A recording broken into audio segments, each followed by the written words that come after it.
창세기 보겠습니다. 예.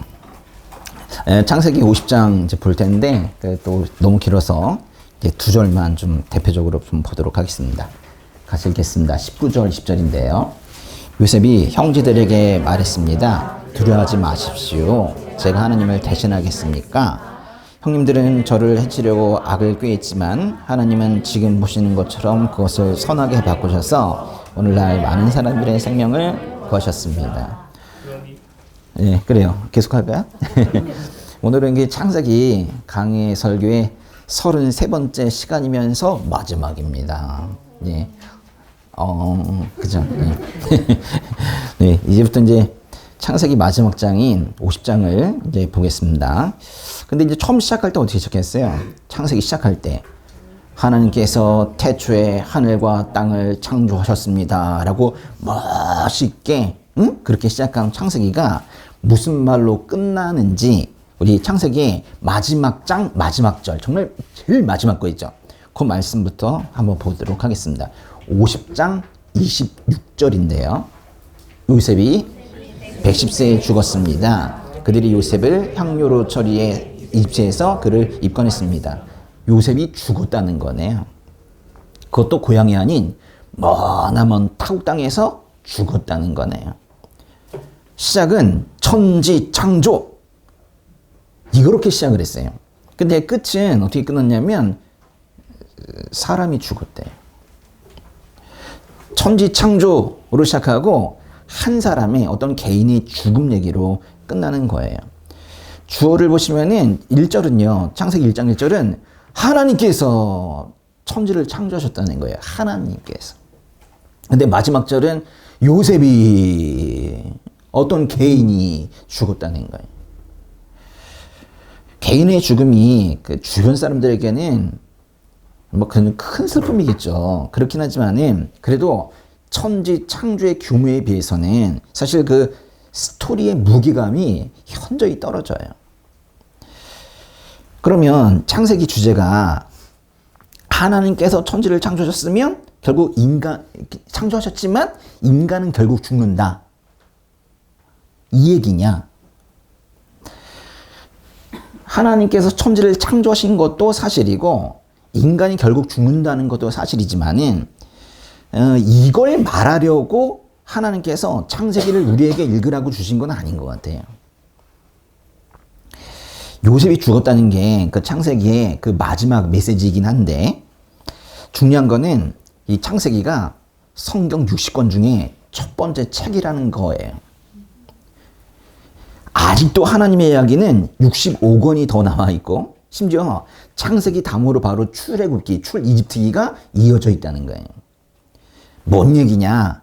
인간은 죽어도 하나님의 일하심은 계속된다는 거예요. 하나님께서 써내려 가시는 역사는 계속된다. 하나님의 구원 역사는 계속된다. 그런 거예요. 인간이 죽어도.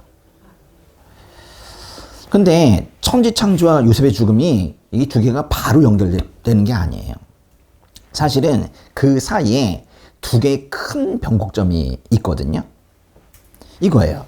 인간의 타락, 하나님의 섭리. 이렇게 이어져서 여기까지 온 거예요. 그러니까 바로 하나님께서 세상을 창조하셨지만은 인간이 타락해서 인간도 저주를 받고 인간이 발 딛고 서 있는 땅도 저주를 받았다는 사실이 여기에 이제 들어가 있어요. 창세기 3장에서 사실 인간이 타락하죠. 창세기 3장에서 인간은 하나님께서 그렇게 그 먹자라고 한 선악을 알게 하는 나무의 열매를 먹고 그리고 선악을 알아서 하나님과 비슷한 자리에 오르려고 그래요. 그러니까 하나님 자리를 꿰차려고 하는 거예요. 이 불순종이고 이게 불신앙입니다. 그런 죄를 저지른 거예요. 근데 그 죄악에도 불구하고 하나님께서는 어떻게 하셨어요? 그렇게 하지 말라 했더니 이건 꼴 좋다 그랬네? 바로 진지하게 대응하셨죠. 내가 너와 여자 사이에 네 자손과 여자의 자손 사이에 증오심을 누리니 여자의 자손이 내 머리를 상하게 하고 너는 그의 발뒤꿈치를 상하게 할 것이다. 이게 뭐예요? 이걸 우리가 이제 원시복음이라고 불러요. 뭐라고요? 창세기 3장 15절이 원시복음이에요. 이때부터 벌써 복음이 시작됐다는 거예요. 이렇게 원시 복음을 하나님께서 선포하시면서 사람을 구원하시려는 프로젝트를 가동하기 시작을 하신 거예요. 그래서 이제 어떻게 하셨냐면 노아를 살려내시고 사라의 태를 여시고 다말을 통해서 유다의 대를 잇게 하시고 요셉을 이집트로 먼저 보내셔가지고 이스라엘 민족을 살려내시고 그중에 특별히 유다의 가문을 살려내시고 그렇게 하신 거예요. 그 모든 과정 중에 근데 이게 좋다 이게. 근데 모든 과정 중에 정말 많은 사람들이 죽었어요. 왜 죽었어요? 수명이 다해가지고. 하나님은 살아계시지만은 그 사이에 많은 사람들이 죽었어요. 그리고 지금 여기 보니까 요셉도 결국 그 죽음 중에 하나인 거예요. 그럼에도 불구하고 하나님께서는 당신의 계획을 멈추지 않으셨다는 거예요.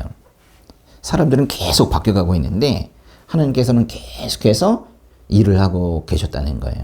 심지어 사람들이 저지른 악도 선으로 바꿔 가시면서 그들을 사용하셨대요.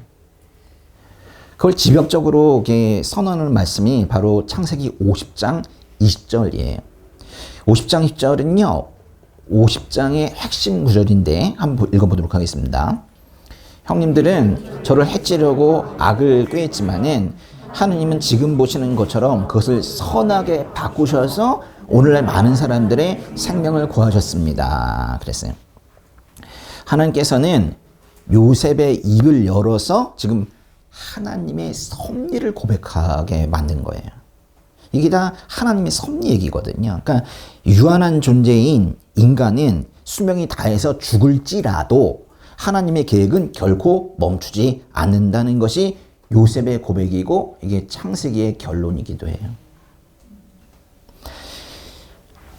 이거 보이세요? 아까는 없었는데 여기 조그만 거 없죠? 인간의 죽음 뒤에 요 화살표가 계속 이어진다는 거예요. 하나님의 일하심은 계속됩니다.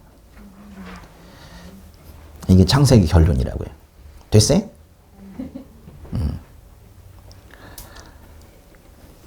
근데요, 그럼 사람은 뭐예요? 그리고 좋은 얘기 했단 말이에요. 에? 하나님의 구원 계획은 계속된다. 역사하심은 계속된다. 근데 그 사이에 계속 태어나고 죽고 태어나고 죽고 하는 그 사람은 뭐냐고요.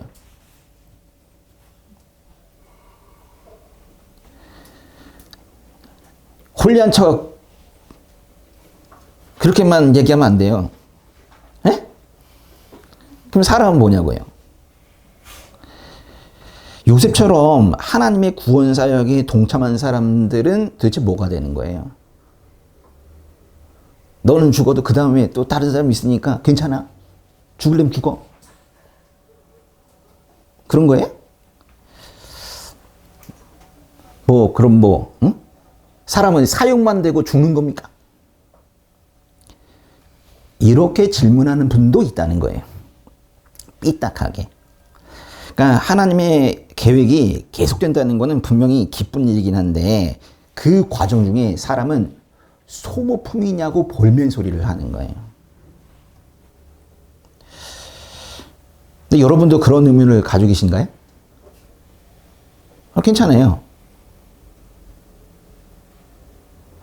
여러분 중에도 그런 의문 가지고 계시냐고. 하나님의 구원 계획이 역사하심이 선한 일이 계속되는 건 좋은데 왜 사람은 계속 죽어가냐고. 또 사람이 사는 게 그렇게 곱게 살지 않거든요. 힘들어요. 왜 힘들게 그렇게 살다가 죽으면 되냐고. 아마도 이제 질문을 안 하시는 분들도 있을 수 있어요. 자신의 고난이 고난보다는 자신의 죄가 더 크다. 이렇게 생각하는 분들 있죠. 아유, 저는 얘기를 못 하겠네요. 이런 분들 있죠. 저희 죄가 너무 큽니다. 또는 제가 받은 하나님의 은혜가 너무 커서 전 다른 거 생각하지도 않아요. 이런 분들도 있을 수 있어요. 그렇습니다. 예. 아니면 이제 하나님께서 나를 사용하셨다고 말하기에는 너무 민망할 정도로 내가 주를 위해서 한 일이 너무 없는 거야. 그래가지고 이런 것들을 저를 사용하고 마시는 건가 이런 얘기도 못하는 거죠. 그럼에도 불구하고 이 볼멘소리를 하는 사람들이 많이 있어요.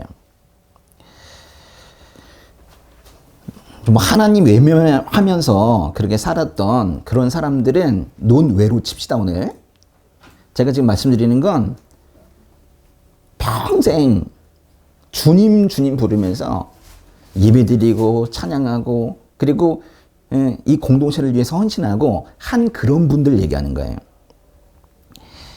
평생 하나님만을 섬기면서 하나님께서 주신 공동체를 위해 헌신했던 사람들이 요셉처럼 고난을 겪기도 하거든요.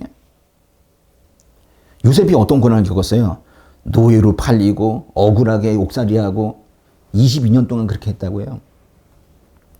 또 하나님의 일을 한다고 선교지에 발을 내딛자마자 풍토병에 걸려서 죽은 사람들이 있어요. 그리고 지난번에 한 번은 또 그런 일이 있었죠. 첫 선교지로 이제 부임을 받아가지고 가는데 너무 막 그 땅을 위해서 기도하고 얼마나 막 가슴이 떨렸겠어요. 이제 가는 도중에 총격을 받아가지고 죽은 선교사가 있거든요.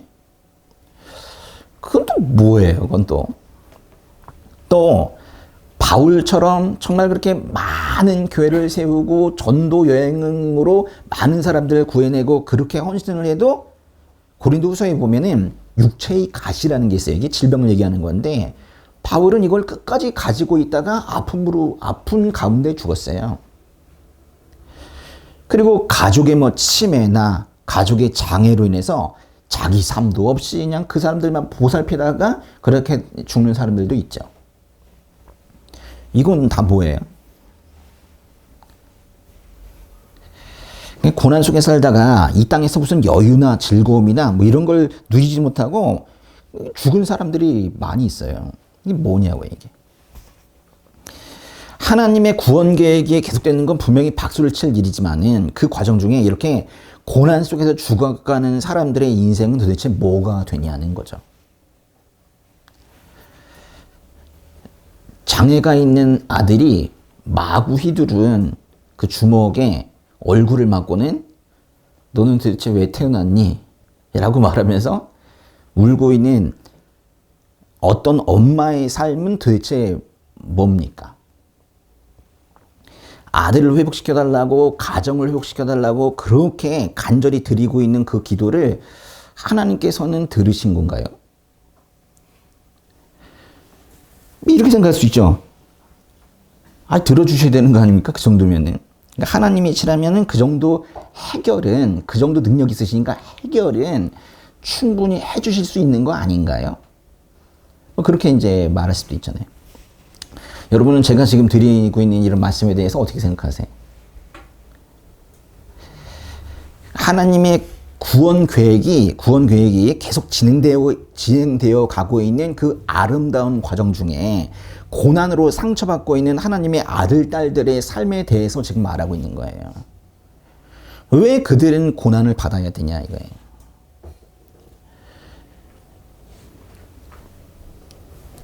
저는 이 질문에 대한 답을 알고 있습니다. 그래서 목사인 거예요. 이걸 알면 이제 목사가 되는 거예요. 그러나 그 답을 알면서도 매일같이 현실 앞에서는 마음이 무너지곤 합니다. 그래서 더 괴로운 게 있어요. 차라리 답을 모르거나 아니면 그냥 하나님께 그러면 뭐 따질 수 있으면 좋겠는데 저는 답을 알고 있고 그래서 감히 하나님께 따질 수도 없어요. 그저 이제 제 마음이 조그매가지고 제 마음이 작아서 현실의 고난을 사랑으로 다 담아내지 못하는 저의 이 모습이 그냥 부끄러울 뿐인 거예요. 또 하나님의 사랑과 공의를 실천하고 살아야 되는데 뭐 교회에서건 가정에서건 그렇게 살지 못하는 사랑과 공의를 삶에서 균형 있게 실천하지 못하는 제가 답답할 뿐인 거예요. 제가 이제 저의 고백을 했어요. 그래도 이제 이 중에 이제 몇 분은 그렇게 생각할지도 몰라요. 그건 그거고 답이 뭔데요? 이제 뭐, 그렇죠? 사실 제가 이제 답을 알고 있다고는 아까 말씀드렸는데 솔직히 정말 제가 알고 있는지도 잘 모르겠어요. 그리고 답을 말씀드린다고 해도 그거를 한 문장으로 그렇게 간단하게 말할 수 있는 거는 아니에요. 이게 상당히 어려운 얘기죠, 사실은. 저는 이제 어릴 때 절에 다녔었거든요. 할머니 따라서 절에 가고 그랬었어요.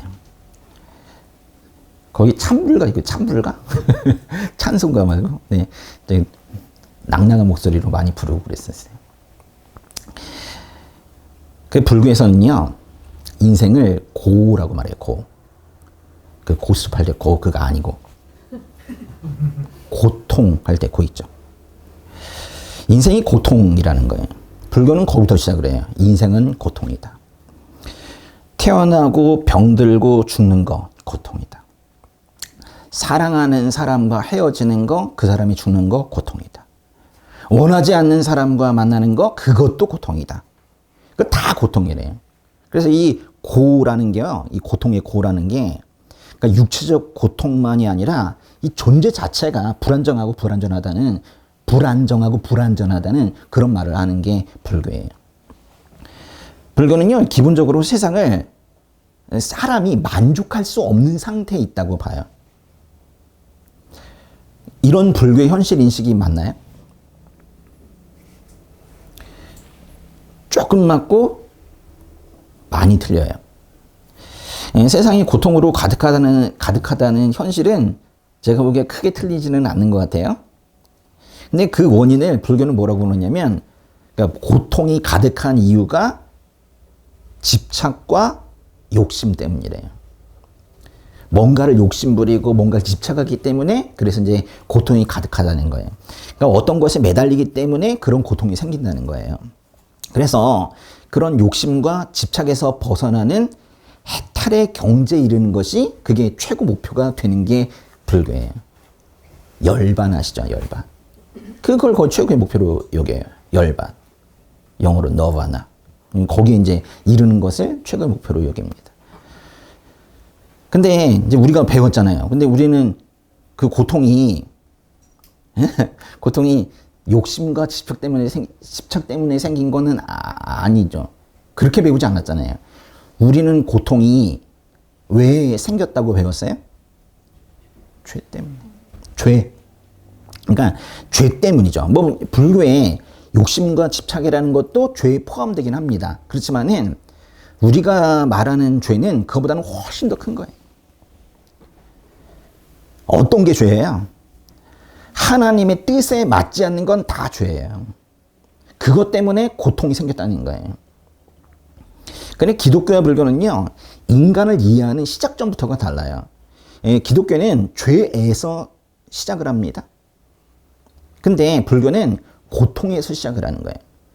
죄와 고통, 여기서 인간 이해가 시작이 되는 거예요. 그래서 두 종교의 목표가 달라요. 불교는 그 고통으로 시작하니까 고통을 벗어나는 게 목적이에요.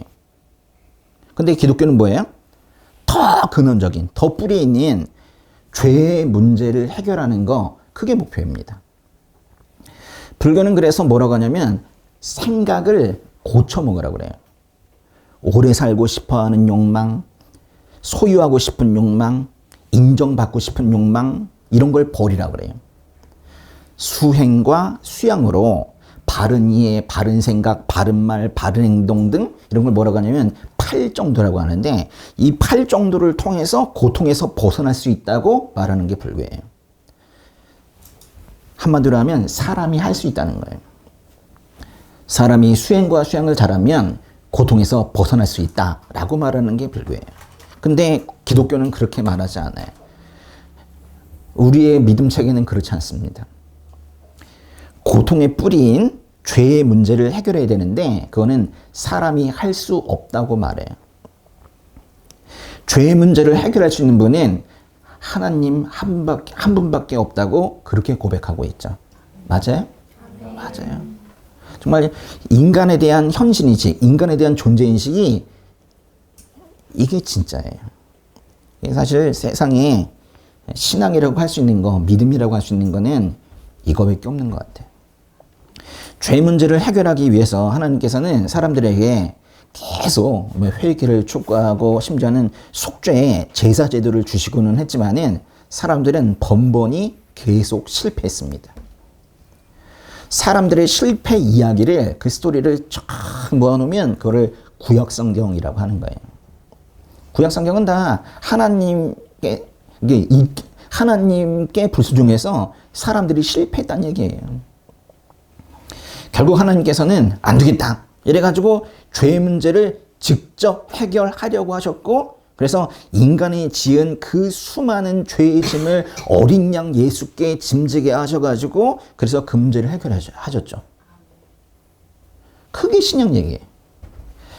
하나님께서 정하신 이 방법을 못 믿으면 믿음이 없다고 말하고, 주님 감사합니다. 저 대신 십자가에서 흘리신 그 피로 인하여 제가 살아났군요. 이렇게 고백을 하면 그게 바로 믿음이 있다는 거예요.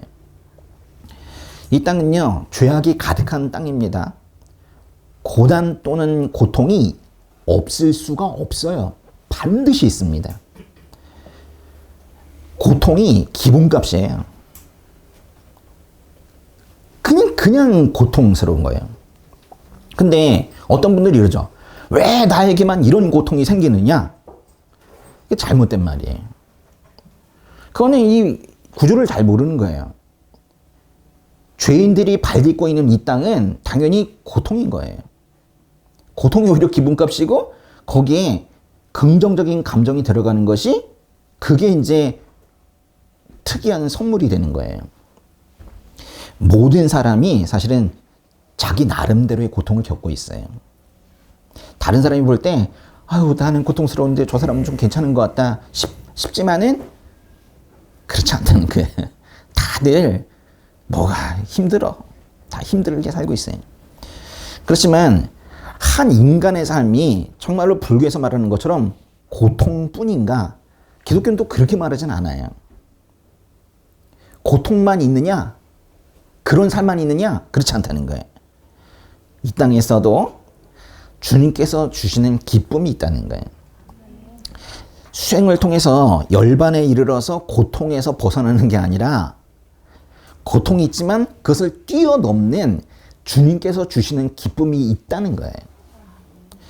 주님과 함께하는 이 기쁨을 이해하거나 또는 경험해 보신 분들은 이 말씀 있죠. 내 은혜가 내게 족하다. 이 말씀을 읽고 고개를 끄덕끄덕 거리는 거예요. 이해한다는 거죠. 우리는 왜 하나님의 계획이 이루어져 가는 과정에 인간은 고난을 겪는가에 대한 지금 답을 구하고 있습니다, 지금. 근데 아직 뭔가 답이 다 나온 건 아닌 것 같아요. 잠깐 욥기를 한번 볼게요. 하나님께서 욥을 자랑하시죠. 아, 저런 애가 없다. 쟤는 진짜 내 편이야. 저런 애가 없어. 이러면서 내 종 욥을 유심히 살펴보았느냐? 땅 위에 그런 사람이 없다. 이렇게 자부하시면서 말씀하셨어요. 그러니까 이제 사탄이 옆에서 있다가 뭐라 그래요? 욥이 아무런 이유 없이 하나님을 경외하겠습니까? 이러면서 도발을 하죠. 그 후에 사탄이 욥을 말 그대로 작사를 냅니다. 아들, 딸 다 죽이고 종들도 다 죽이고 재산도 다 빼앗고 심지어는 몸에 종기까지 나게 하죠. 근데 종기 나기 직전에 욥이 한 말이 있어요. 뭐라고 그랬냐면 욥기 1장 21절인데 이거 같이 읽으세요. 내가 내 어머니의 모태에서 벌겋고 나왔으니 떠날 때도 벌겋고 갈 것입니다. 여호와께서 주신 것을 여호와께서 가져가시니 여호와의 이름이 찬양받으시기를 바랍니다. 욥은 벌거벗고 나온 인생 다시 벌거벗고 하나님께로 간다고 고백해요. 참 제대로 된 고백인 것 같아요. 근데 사실은 뭐 이 고난 중에 얘기하는데 얼마나 사실은 괴롭겠어요. 근데 그럼에도 불구하고 지금 이 말씀 보니까 욥이 또 하나님을 찬양하고 있습니다. 성경은 이런 욥을 한마디로 이렇게 평가를 해요. 22절. 이 모든 일에도 불구하고 욥은 죄를 짓거나 하나님을 원망하지 않았습니다. 욥은 고난 앞에서도 자신의 입을 틀어 막았다는 거예요. 혹여 하나님을 원망하는 소리가 흘러나올까봐 입을 틀어막았다는 거예요.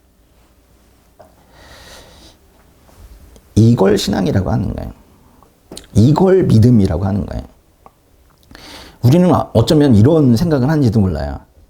아니, 하나님이라면은, 아니, 저렇게 힘든 사람 도와줘야 되고, 이렇게 아픈 사람 고쳐줘야 되고, 예배 잘 드리잖아요. 하나님 믿고 있는데, 이러면서. 하나님이라면 이 정도는 해줘야 한다는 자신이 만든 어떤 하나님의 모습이 있는지도 모르겠어요. 그리고 자신이 만든 하나님의 이미지와 만약에 맞지가 않으면은 이래요. 하나님 계신 거 맞아요? 하나님 맞아요? 뭐 그런 소리도 합니다. 허다한 우리의 죄를 용서한 것도 까맣게 잊어버리고, 우리에게 영생을 주신 것도 까맣게 잊어버리고 그런 소리를 하는 거예요. 그냥 현실 힘들다고 시야가 정말 앞에 30cm까지밖에 없는 것 같아. 그냥 이 주변에 힘든 일이 많다고 더 큰 영혼의 개념을 다 잊어버리는 거예요. 예수님께서 우리에게 이런 약속하셨습니다. 요한복음에서요. 1절, 2절, 3절 한번 읽어볼게요. 너희는 마음에 근심하지 말라. 하나님을 믿고 또 나를 믿으라. 내 아버지의 집에는 있을 곳이 많다.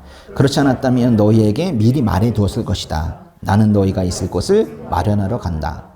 내가 가서 너희가 있을 곳을 마련하면 다시 와서 너희를 내게로 데려갈 것이다. 그러면 너희도 내가 있는 곳에 함께 있게 될 것이다. 사랑하는 오니즈 형제자매님들, 빌립보서에서 말한 것처럼 우리의 시민권은 하늘에 있습니다. 베드로 전서의 말씀처럼 지금 이때는 나그네로 사는 때입니다. 우리를 예수 믿게 하신 이유는 하나님께서 세상을 이처럼 사랑하셔서 독생자를 주셨으니 이는 그를 믿는 사람마다 멸망하지 않고 영생을 얻게 하려는 것이에요. 이 땅의 고난이 커 보여도 정말 잠깐이에요. 이 땅에서 힘들든 또는 뭐 그렇지 않든 어떤 상황이 오더라도 그 속에서 하나님에 대한 신뢰를 저버리지 않고 사는 것, 그게 진짜 믿음이고 그런 이에게 영원한 생명이 허락이 되는 거예요.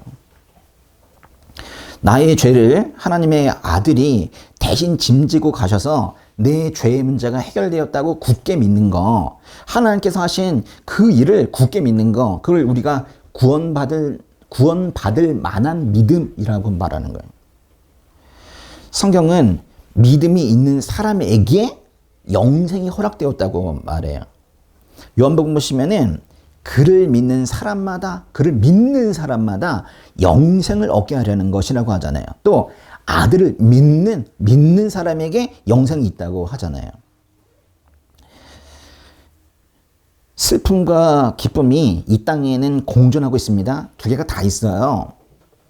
근데 이 땅에서 슬픔이 크다고 왜 이러냐 이런 경우가 있죠. 슬픔이 크다고 너무 안타까워하지는 마시라는 거예요. 몇십 년밖에 안 되는 이 땅의 소풍이 다 끝나고 나면은 하나님께서 친히 계시록의 말씀처럼 여러분의 눈에서 눈물을 닦아 주실 거예요. 여러분을 그리고 본향으로 인도하실 겁니다. 바울의 고백처럼 우리도 보세요. 우리가 담대하게 원하는 것은 차라리 뭐예요? 몸을 떠나 주와 함께 거하는 것이래요. 얼마나 큰 말인지 몰라요. 차라리 몸을 떠나 죽어도 주와 함께 거하는 거래요. 이제 이렇게 고백할 수 있으면 좋겠습니다. 아무튼 이 땅에서의 고난으로 인해서 힘들어하고 있는 성도님들이 계시다면은 제가 위로의 말씀을 드립니다. 그러나 이 땅에서의 잠깐의 고난은 영원히 주님과 함께하는 그 본향의 기쁨과 견질 수가 없는 거예요. 이 땅에서의 고난은 그저 죄악으로 가득 찬 이 땅의 흔한 현상일 뿐이에요. 이 땅의 고난은 흔한 일이라고요. 근데 성경은 또 이 고난을 이렇게도 말해요. 연단의 과정이다. 고난의 의미가 또 거기도 있어요. 연단의 과정이래요. 히브리서에 보면은 주께서는 사랑하시는 사람을 연단하신다고 했거든요. 또 연단을 견뎌내래요. 또 하나님께서는 여러분을 아들들같이 친자식같이 그렇게 여기시고 그러면서 이렇게 말씀하세요. 아버지가 연단하지 않는 아들이 어디 있습니까? 아들들같이 여김을 받는 사람들은 당연히 연단의 과정이 있다는 거예요. 다른 말로 고난이 있다는 거예요. 성경에서의 연단은 그저 힘든 걸 그냥 꾹 참아내는 것만 얘기하는 게 아니에요. 철이 재련되듯이 불순물이 빠져나가고 점차 저 천국에 입성하기에 합당한 존재로 바뀌어가는 과정이 연단인 거예요.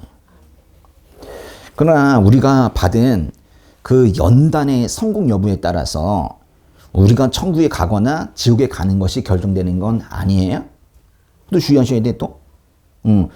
우리가 연단을 어떻게 받았느냐, 연단의 과정을 어떻게 통과했느냐에 따라서 우리의 영혼의 향방이 결정되는 건 아니라고요. 연단은 왜 필요한 거예요? 근데 구원을 결정짓는 것도 아니라면서. 연단이 되지 않으면요, 조금 유혹이 오면 넘어가요. 하나님 등지고. 그러니까 연단은 어떤 상황이 오더라도, 어떤 유혹이 오더라도, 어떤 핍박이 오더라도 믿음을 잃지 않는 최소한의 장치가 되는 거예요. 아, 난 그거 없어도 됩니다. 라고 자신하지 말라는 거예요. 구원을 결정하는 것은 역시 주님께서 흘리신 피이고, 그리고 주님의 희생인 거예요. 근데 예수님께서는 어떻게 우리를 위해서 그렇게 희생하실 수 있었나요? 주님께서 왜 우리를 위해 희생하셨습니까? 뭐 여러 가지로 얘기할 수 있겠죠. 뭐 사랑 때문에 우리를 불쌍히 여기시니까 뭐 이렇게 여러 가지로 얘기할 수 있겠는데, 일단은 기본적으로 우리를 위해서 희생하시는 이유는, 그러니까 다른 누군가를, 외계에 있는 누군가를 위해서 희생하신 게 아니라 우리를 위해서 희생하셨다잖아요. 근데 우리를 위해서 희생하시는 이유는 우리가 어떤 놈인지 잘 알기 때문에 그래요. 우리의 상태를 누구보다 잘 알고 계시기 때문에 더 불쌍한 거예요. 그래가지고 우리를 위해 희생을 하신 거예요. 히브리서 4장 15절 한번 보세요. 이는 우리에게 계신 대제사장은 예수님이 얘기하는 거예요. 우리의 연약함을 동정하지 못하시는 분이 아니며 또한 모든 면에서 우리와 동일하게 시험을 당하셨으나 죄가 없으신 분이기 때문입니다. 공감이에요. 공감. 그러니까 공감을 하셨기 때문에 우리를 위해서 모든 것을 던지실 수 있었다는 거예요. 우리가 얼마나 연약한지, 우리가 얼마나 고난에 취약한지를 다 알고 계셨다는 거예요. 그렇게 공감하시고, 그래서 우리 대신 죄값을 대신 치름으로써 우리에게 천국문을 열어주신 거예요. 이 땅에서의 삶은 사실 길지는 않을 거예요. 이 땅에서 삶이 길지 않은 것에 대해서 안타까워할 필요는 없어요. 더 큰 게 있거든요. 근데 이 땅에서의 삶은 그렇게 길지는 않겠지만은, 그래도 우리가 이 땅에 있는 동안은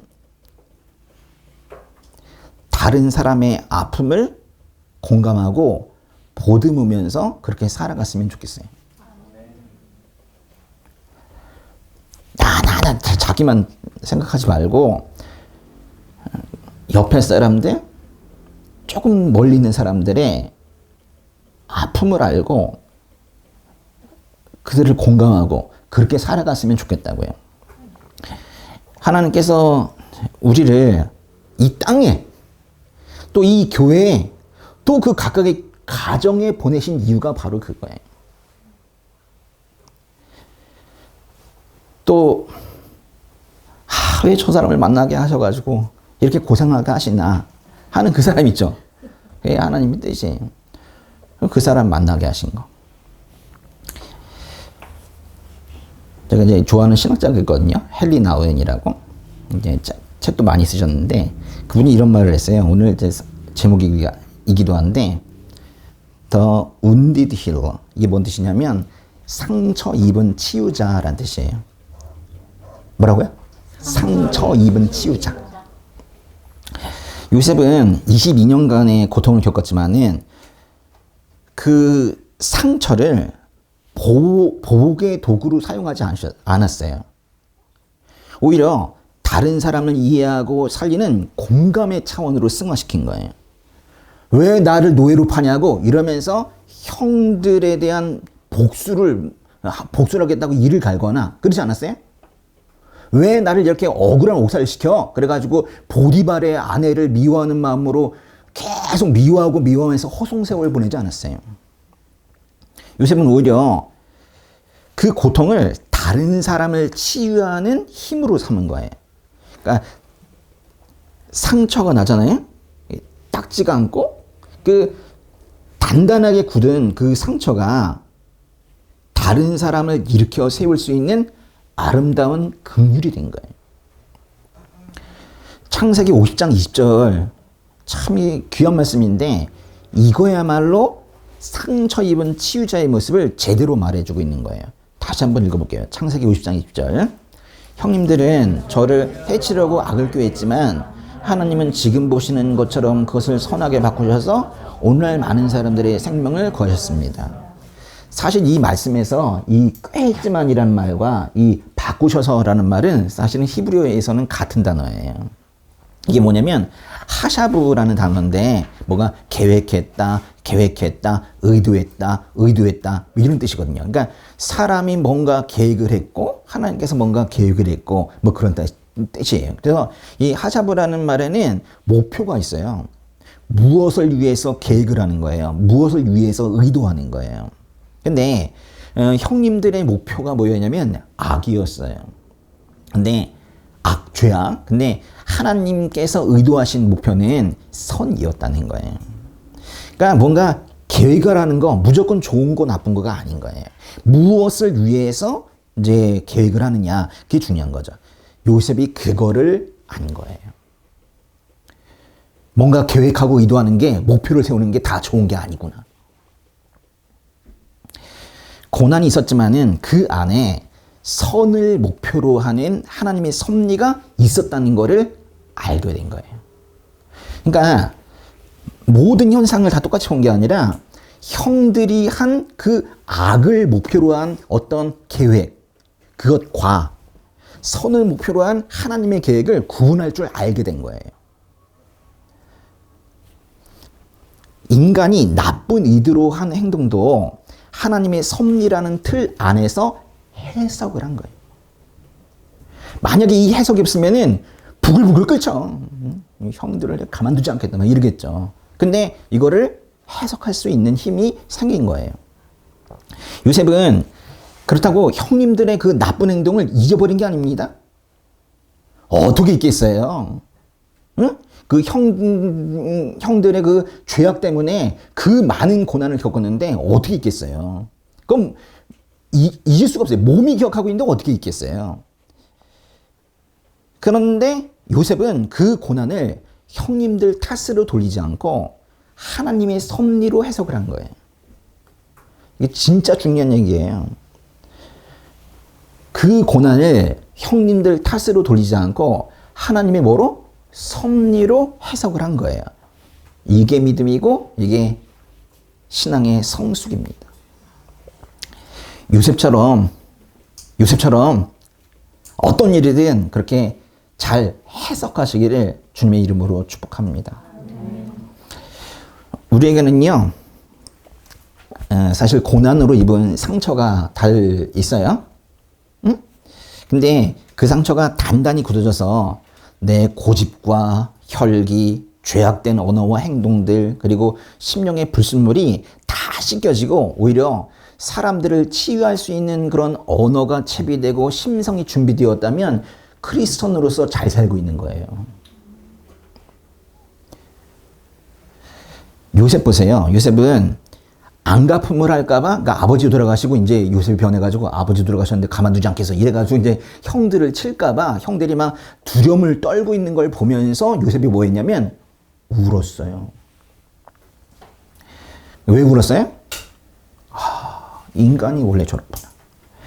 두려움을 가지고 계속 살고 있는 인간의 실존을 보면서 너무 가슴이 아파서 운 거예요.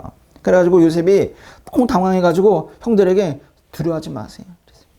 두려워하지 말라고 그랬어요.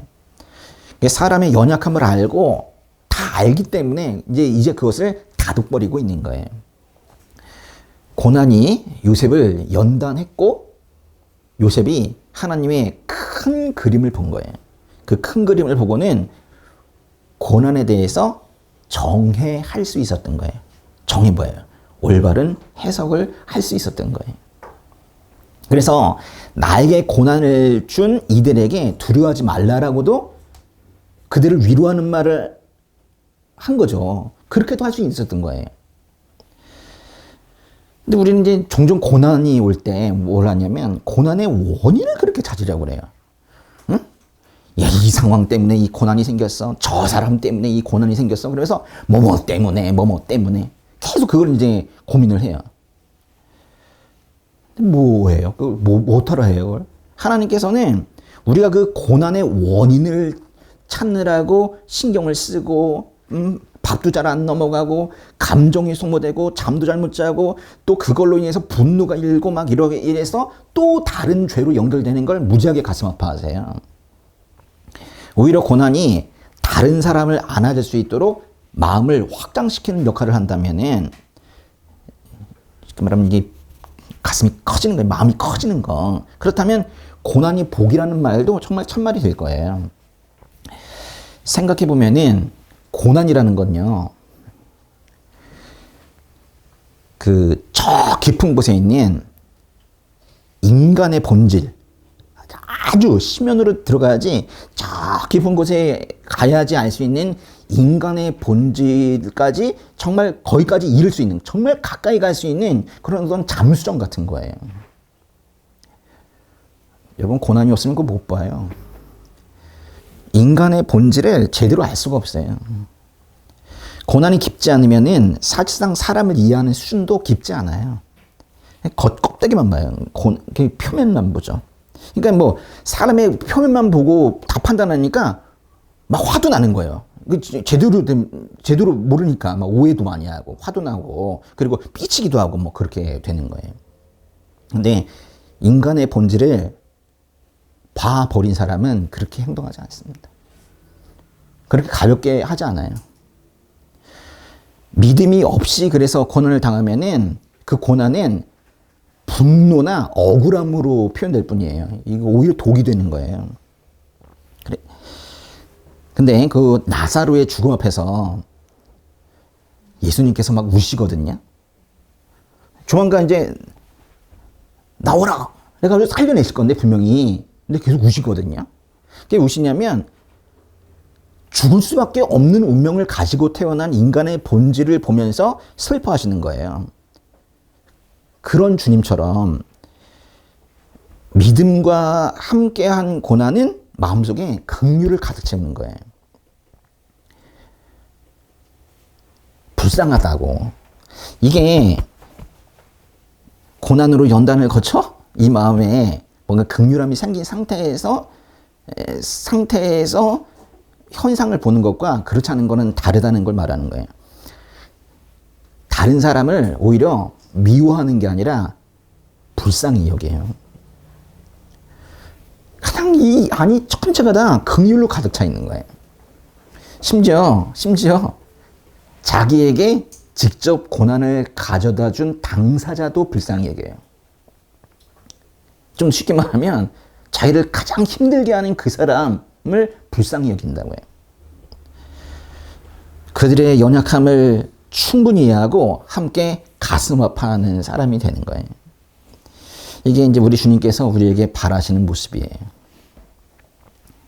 저는 예전에 뭐라고 그랬냐면 제가 이 강단에서도 직접 얘기한 적이 있었는데 내가 경험한 아픔만큼만 다른 사람의 아픔을 공감할 수 있다고 생각을 했었어요. 근데 생각이 좀 바뀌었어요. 저도 설교하면서 계속 생각이 바뀌어요. 저도 성장해야죠. 그렇죠? 저 지금도 키가 크고 있어요. 그래요. 이거요.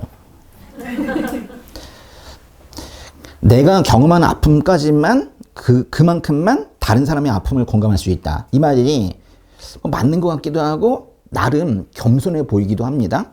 근데 제가 이제 이 오늘 말씀에 요셉의 고백을 보니까는 저의 그 생각도 짧았다는 걸 인정할 수밖에 없는 거예요.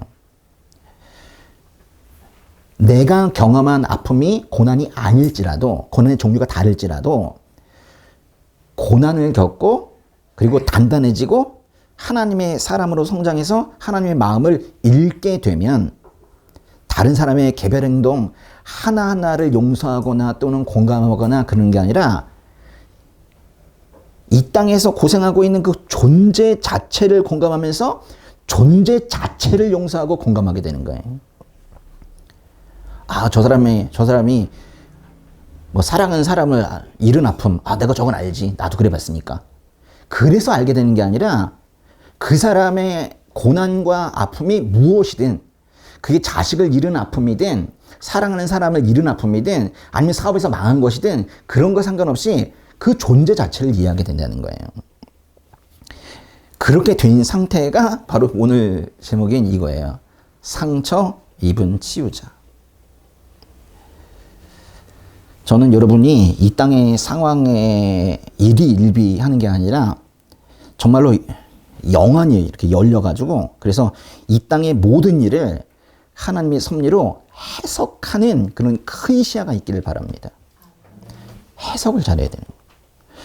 여러분의 눈이 그렇게 열릴 때, 여러분의 눈이 그렇게 열릴 때 저 하늘문도 여러분을 반기면서 크게 열릴 것이라고 저는 굳게 믿고 있습니다. 네, 기도하겠습니다. 하나님 아버지 감사합니다. 우리 오니지의 형제 자매들 가운데 관계 문제, 또 질병의 문제, 재정의 문제로 인해서 아픔을 겪고 있고 고난 속에 있는 지체들이 있습니다. 아버지 이들을 친히 위로하여 주시고 그런 문제들보다 더 크신 하나님께서 동행하고 계심을 믿게 하여 주시옵소서. 아버지께서 이 죄악의 땅에 이들을 보내시고 이들이 그 죄악의 땅에서 고난을 겪고 있는 그 모습을 보면서 함께 아파하시고 눈물을 흘리고 계신 것 잘 알고 있습니다. 아버지께서 그럼에도 불구하고 이들이 그 고난의 현장에 그대로 머물게끔 허락하신 이유는 이들을 또 연단하여 그들 옆에 있는 또 누군가를 구원하시기를 원하신다는 것을 오늘 말씀을 통해 다시 한번 생각하게 됩니다. 우리 오늘 이 모든 형제 자매들이 상처 입은 치유자로서 다른 사람의 아픔을 공감하고 보듬으며 살아갈 수 있게 되기를 원합니다. 나 혼자만 겪는 고난이 아니라 우리의 대장 되시는 예수님께서 고난을 통해 우리의 구원을 이루셨다는 것을 한시도 잊지 않는 우리 성도님들 되게 하여 주시옵소서. 이제는 우리 주 예수 그리스도의 은혜와 하나님의 크신 사랑과 성령의 교통하시고 위로하심이 고난보다 더 크신 하나님께서 동행하심을 감사하게 여기는 우리 오니지교회의 모든 형제 자매들 머리 위에 이제부터 영원까지 함께 하시기를 축원하옵나이다.